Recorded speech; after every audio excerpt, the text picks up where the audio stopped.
नमस्कार दोस्तों, मैं हूं ओम प्रकाश राठौर और बुंदेलखंड रिसर्च में आपका स्वागत है। आज हम बात करेंगे श्री ब्रजेश राठौर जी से, जो कि झबरा के निवासी हैं। ये गांव झांसी ज़िला में आता है और ये विभिन्न प्रकार की खेती जैसे सरसों की, मसूर की, चने की, पेपरमेंट की, उड़द की विभिन्न प्रकार की खेती करते हैं। तो इनके साथ बात करके जानेंगे कि किस प्रकार से खेती है और किस समय खेती की जाती है। तो आइए बात करते हैं। नमस्कार। नमस्कार सर। आप कहाँ के रहने वाले हैं? झबरा झांसी। अच्छा, तो आपके गांव में किस किस प्रकार की फसलें उगाई जाती हैं? हमारे यहाँ जैसे कि बरसात में देखी जाए तो तिली है, उड़दा है और मूंगफली है। ये 2-3 प्रकार की खेती मतलब उपजाऊ करते हैं लोग। अच्छा, और जैसे ये रबी की फसल जो होती है, जैसे सर्दियों में बोई जाती है, तो कौन कौन सी फसल आपके यहाँ होती है? हमारे यहाँ जैसे कि मटर है और चना है, सब्जी वाली मटर है और मसूर है और कई प्रकार की, मतलब जो जैसे अपने योग्य हैं वही हिसाब से खेती करते हैं। अच्छा, तो जैसे ये सब्जी वाली मटर है, तो इसका कैसे मतलब बुआई होती है, किस टाइम कौन से समय में की जाती है, कितनी सिंचाई वगैरह करनी पड़ती है? ये सब्जी वाली मटर है जैसे कि अक्टूबर में बोनी की जाती है। अच्छा। पहले इसकी खेत की मतलब जुताई करने के बाद उसकी सिंचाई करो। सिंचाई करने के बाद उसकी जो मतलब जुताई हो जाए, इसके बाद उसकी बोनी की जाती है। बोनी करने के बाद वो 60 दिन के बाद उसमें फल आ जाता है। फल आने के बाद उसको तोड़ने के बाद अपनी मार्केट में सेल करो। अच्छा, तो फल को बेचा जाता है जी। और बीज भी बनाते होंगे इसका? हाँ, कई लोग बीज भी बनाते हैं, ऐसा कुछ नहीं है कि बीज ना बनाते हों।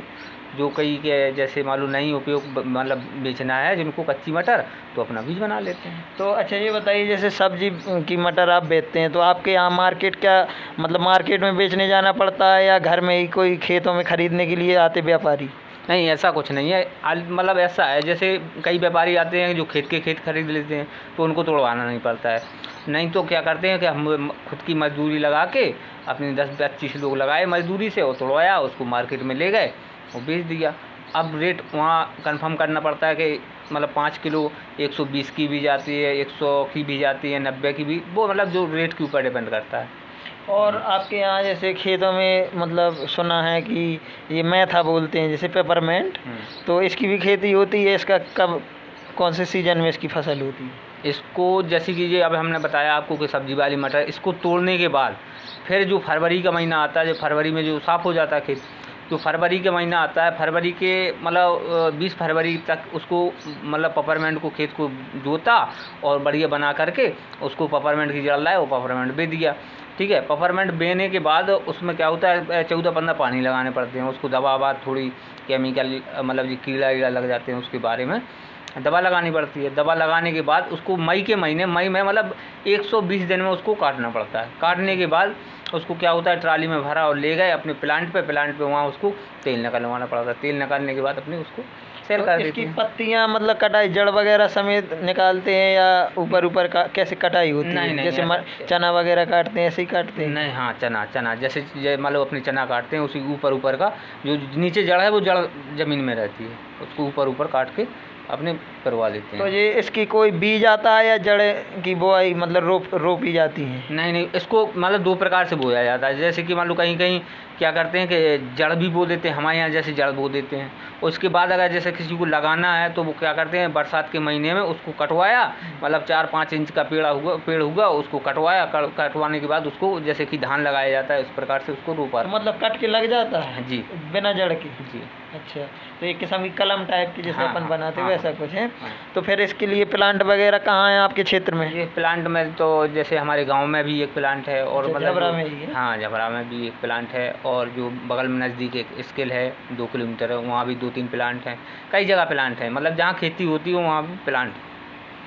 और आप ये बताइए कि जैसे आप खेती करते हैं तो आपको किस किस प्रकार की समस्याओं का सामना करना पड़ता है? कोई खाद के टाइम या बीज लेने के टाइम या बेचने के टाइम कोई ऐसी समस्याएं जो आपको लगती हो कि समस्या है? समस्या देखो विशेष तो कुछ नहीं है कि मतलब खेती कर रहे हैं तो समस्या तो थोड़ी बहुत झेलनी पड़ती हैं, लेकिन बशर्ते क्या है कि जब जो रेट होते हैं, जब जैसे हमारी फसल पैदा हुई कंप्लीट हुई, बेचने का टाइम आया, तभी क्या है कि सरकार का रेट ऐसा बना देते हैं कि किसान हम लोग बहुत परेशान हो जाते हैं, बेचने में मजबूर हो जाते हैं, क्योंकि जब टाइम पैसा नहीं है उतनी दाम फसल सरकारी रेट कम हो गया तो थोड़ा मतलब दिक्कत पड़ती है बेचने में। वैसे कोई दिक्कत नहीं है, अपने नज़दीकी केंद्र में गए, अपनी जो मंडी होती है जैसे मार्केट में, वहाँ अपने बस बेच और दिया। अच्छा ये बताइए, जैसे आप लोग बुआई करते हैं तो सिंचाई करनी पड़ती है, तो सिंचाई आपके यहाँ किस माध्यम से होती है?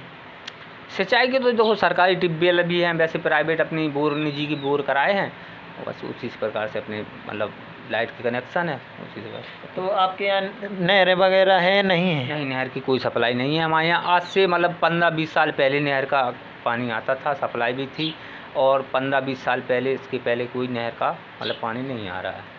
जब से और नहीं आ रहा? यहाँ निजी बोर तो अपने फिर अभी निजी जो बोरिंग नहर कराए। है तो वो नहर है कि या पानी क्यों नहीं आ रहा उसमें कोई? नहीं, पानी नहीं, बांध से जो पानी आता था वो बांध से पानी ख़त्म है। आज से 15 साल पहले आता था, 20 साल पहले।